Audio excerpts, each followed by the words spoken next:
Hello and welcome to Rolling with Two. I'm Will, and with me as always is my little hatchling, Sarah. And today we're doing a two-player perspective and accessibility for Wyrmspan.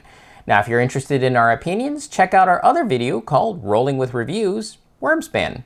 Sarah, tell us a bit about this game. All right. In Wyrmspan, each player will build a sanctuary for dragons of all shapes and sizes. There are 3 caves, and each starts with 1 space excavated and ready to house a dragon. Over the course of the game, players will excavate additional spaces in their sanctuary and entice dragons to live there. While this game was inspired by Wyrmspan, it is a standalone game and not compatible. All right, Will, so how does the game change for 2 players? So there is a guild tile that's double-sided. One side is for 2 and 3 players, the other side is for 4 and 5 players. Yes. Also, there's a solo mode. There's a solo mode for solo. That has a bot. It can't be played with any other player counts. No. So you won't need the bot for 2 players. But just to know, you'll need to sort it out. Yeah, there's a few components you'll have to sort out of the game. That's it for 2 players. Okay, so issues at a 2-player count. Kind of like Wyrmspan, there's a lot of cards, a lot of dragon cards. 180... Something? 3, I think? Yeah, more than 180. Yeah, more than 180. So same problem is because there's only 2 players, you're not going to be cycling through the cards much. So you're not going to see a wide variety. Yes. That is okay, though. Okay-ish. It's okay-ish. Yes, because, well, 1, that does give player variety. But 2, it's not as important because, like in Wyrmspan, you had personal goals that asked for very specific stuff, like colors in the name of things or body parts in the name of things. Right. That's not here. It's a little broader and simpler. Right. Well, there's no personal goals, and the public goals are, like Will said, broader. And the nice thing is with public goals, if, like, let's say no hatchlings show up, then nobody scores any points for that round, which is something that happened to us. Yeah. So seeing fewer of the cards is a little less important. The only thing that is really still more challenging is if you're trying to get any abilities to combo, you really can't make that happen here. You're building a tableau, but you kind of just have to work with whatever it is that you end up drawing. It's what I call an opportunity engine. Right. Where you just take advantage of what you can when you can with what you can do. Right. Not build an engine on purpose. Exactly. All right, well, that, though, was the only issue at the 2-player count. So what it does well, that guild tile, when you're moving around this circle, when you get to the bottom, you can place a token onto one of the abilities. Well, at 2 players, you've got fewer people to compete with, so you're more likely to get what you want, because even the other side for the 4 and 5-player count doesn't have that many more spaces. Yeah, and that's going to just increase the opportunity cost of, well, I can't get there fast enough, and they already took the spots I really want, so I'm just stuck with what's left. And in our games, we never managed to get more than 2 of our tokens on, and there were lots of spaces, so I don't think... There was one point I think you got an ability I wanted, but I wasn't prepared or set up to take it if I had even got ahead of you. Yeah, because some of the guild abilities still require you to pay something extra. Right. Whether it's a coin or eggs or something. So, but that's kind of it. Otherwise, I think the game is relatively neutral in terms of player count, feeling things. Yep. Now for the bigger challenges for this game. Accessibility. Oh, boy.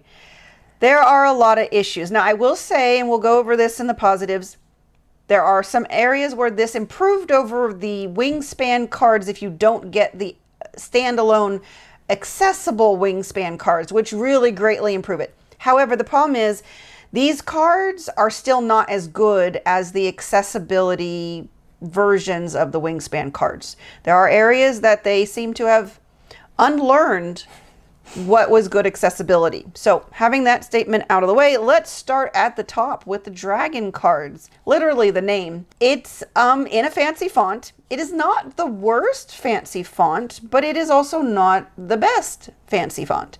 So it's like everything on the letters kind of shifted upwards. Yeah. And they're wearing really high-waisted pants. That's a good way to describe it. So it might make people pause trying to parse the letters out to read them. Yeah. Now, fortunately, there's not a lot of game mechanics that require you to know the name of the dragon. Right. What this does interfere with, though, is there's a whole book of lore where it talks about, oh, this dragon likes this and does this. Right. That's all organized alphabetically by the dragon's name. That's where you actually do need to know what the dragon's name if you want to go into that extra level of detail and dive into the lore behind the dragon. Because there is a number on each dragon card.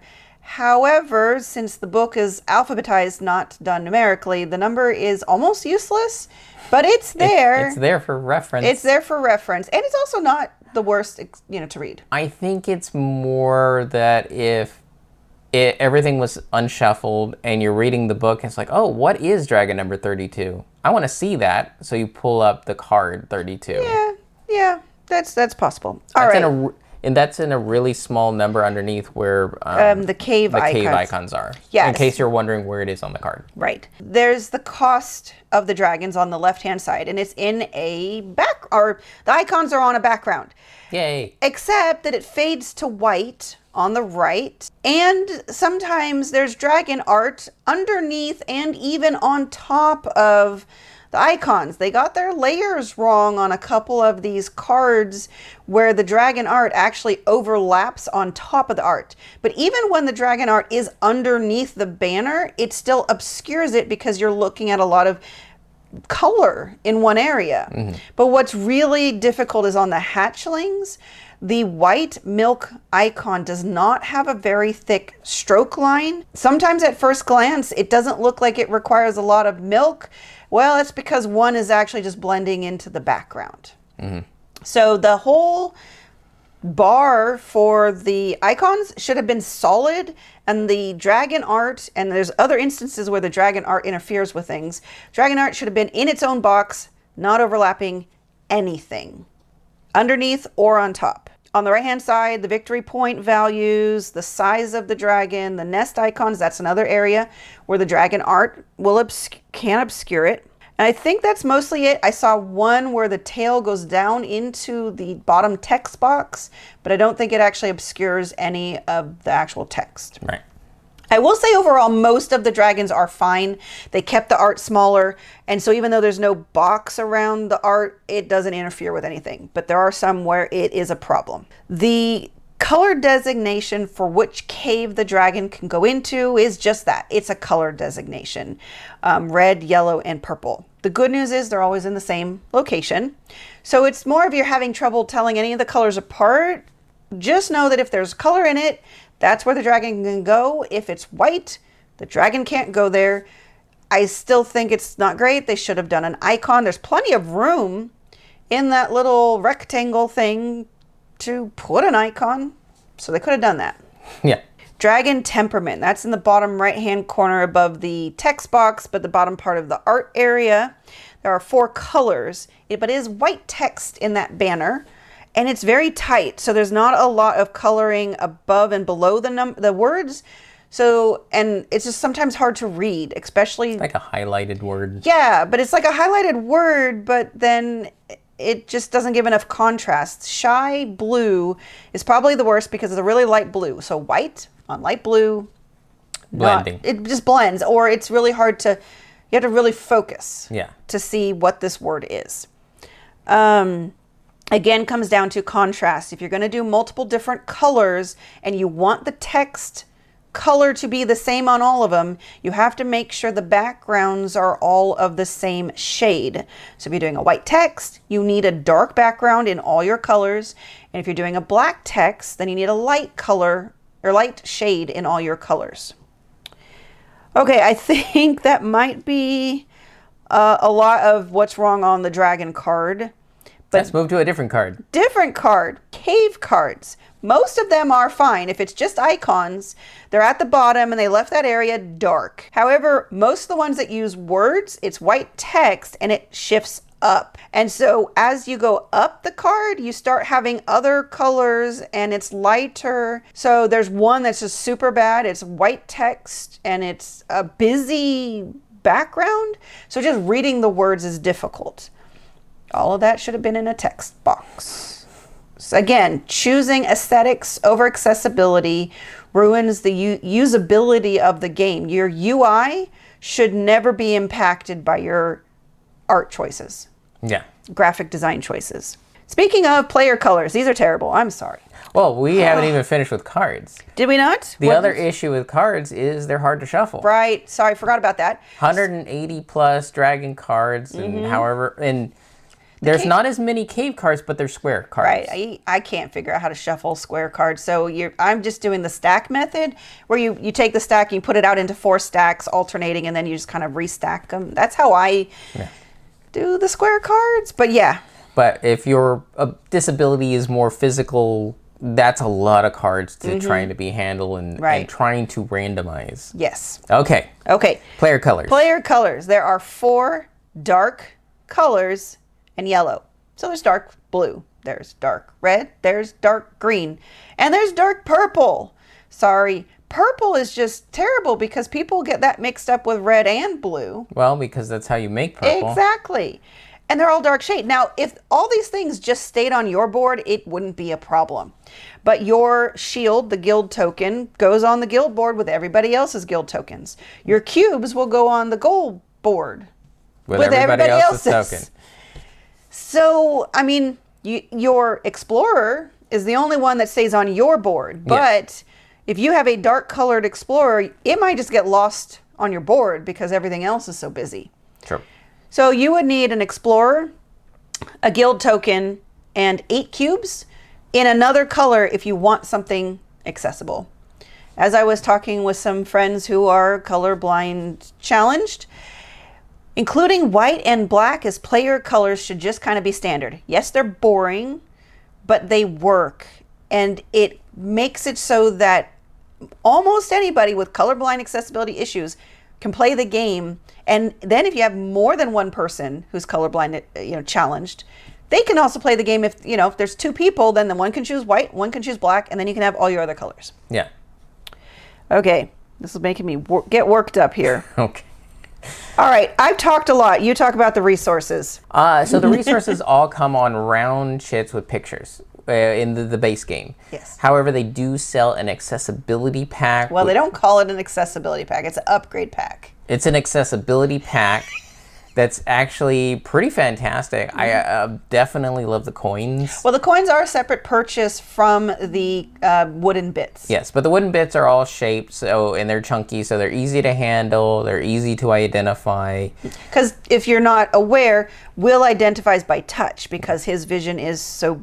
That's what makes me the banker. Yes. Because I handle all the resources and the coins. And it alleviates my load because I'm taking care of everything else with the cards and stuff. So if he can handle the resources, that makes it a much easier game. I will say the coins are especially nice because this is the first coin that I felt that you can just feel and immediately know what's front and back. That's not important for this game. Unfortunately, it would have been nice because you could have keyed information to the front or back if you needed to. Yeah, but this one is scales, which is kind of a flat feeling face, and then the wing, which is a very 3-dimensional face. So having that extra little bit makes it even more useful as a component to even play maybe in other games where that might actually be important. Yep. But yeah, otherwise you're just looking at pictures. Now, fortunately, the coins in the game that are cardboard are a very, very shiny coin. Yeah, they're very nice. They're very so nicely if it's done. a token that blinds you, it's coins.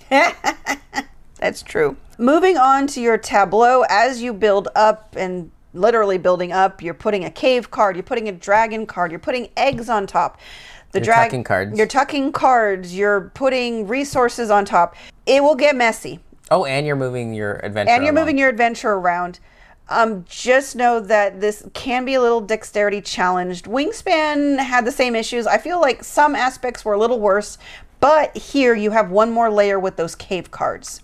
Yeah, and that's a must. Yeah, and you have to have the cave card. Yeah, because otherwise you can't put a dragon on there in the first place. But I found most, not all dragons, But a lot of dragons that tuck don't take eggs. Again, not always. And a lot of dragons that you put stuff on top don't tuck. So Yeah.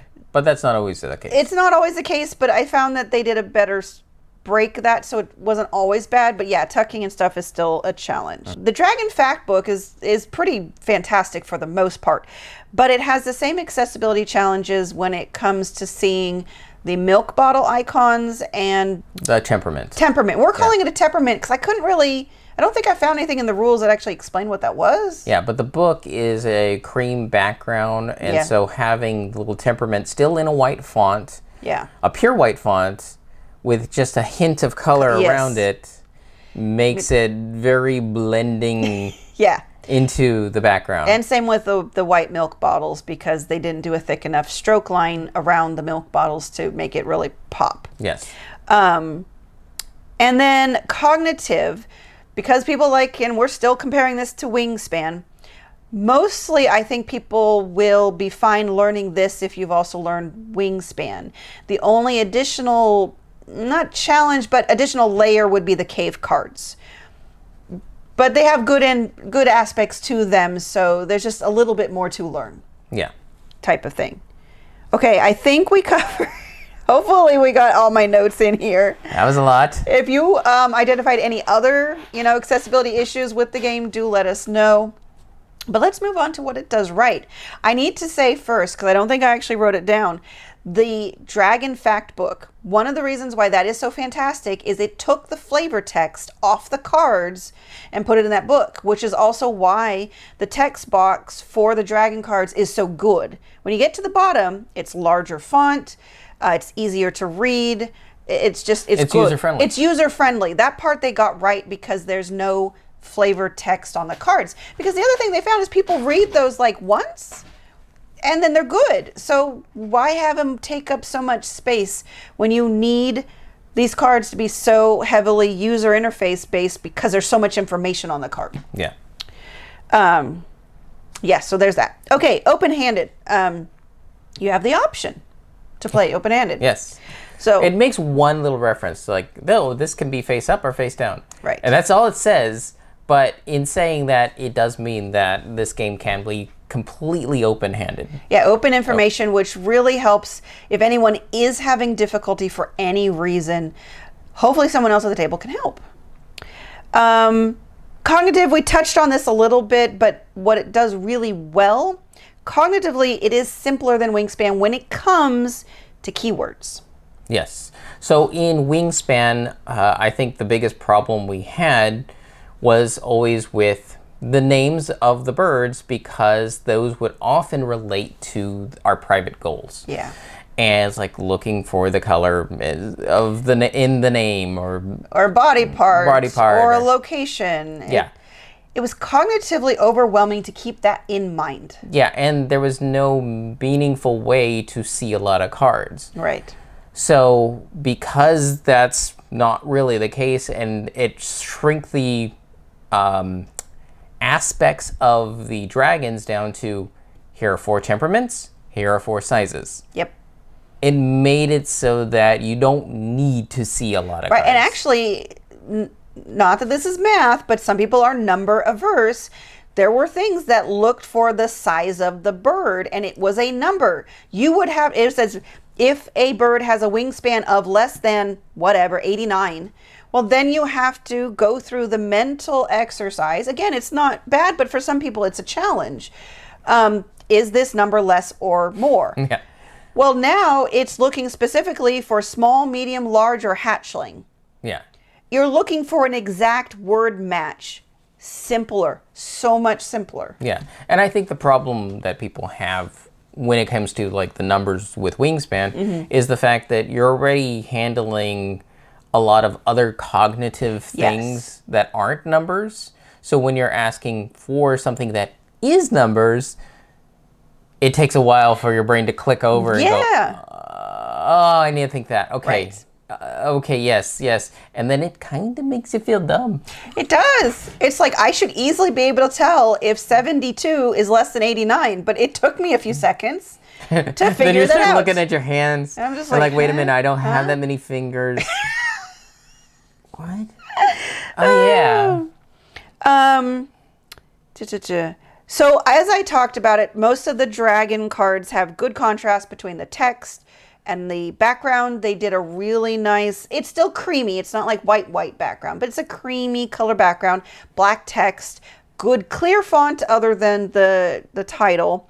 And so it's really easy to see the point value, the size of it, the egg icons, except when the art obscures it. Yeah. But for the most part, it's really good. Yeah, when the art is not in the way. Yes. Okay, I think, unless you could think of anything else, I think that was everything. That's everything. Okay. For 2 players, would you recommend? Yes, I think this is a very enjoyable game at 2 players and has some perks, some not so perks. Yeah, 2 players, I thought this was a fantastic. I think it was really good. All right, accessibility. This is going to be a maybe, mostly surrounding the player colors. Hopefully there's only one of you at the table who has some challenges, you can play yellow, but then you're stuck playing yellow, which hopefully is a color you like, but it sucks that when you have a disability, you're stuck with whatever works best. Yeah. Instead of the thing you really wanted. It's like, what if you want to play red? What if blue is your favorite color, but you can't? Then force the other player to play yellow. But that's only if you're playing 2 players. We're playing more players. Well, then they can't play. They can't play. They play Wyrmspan.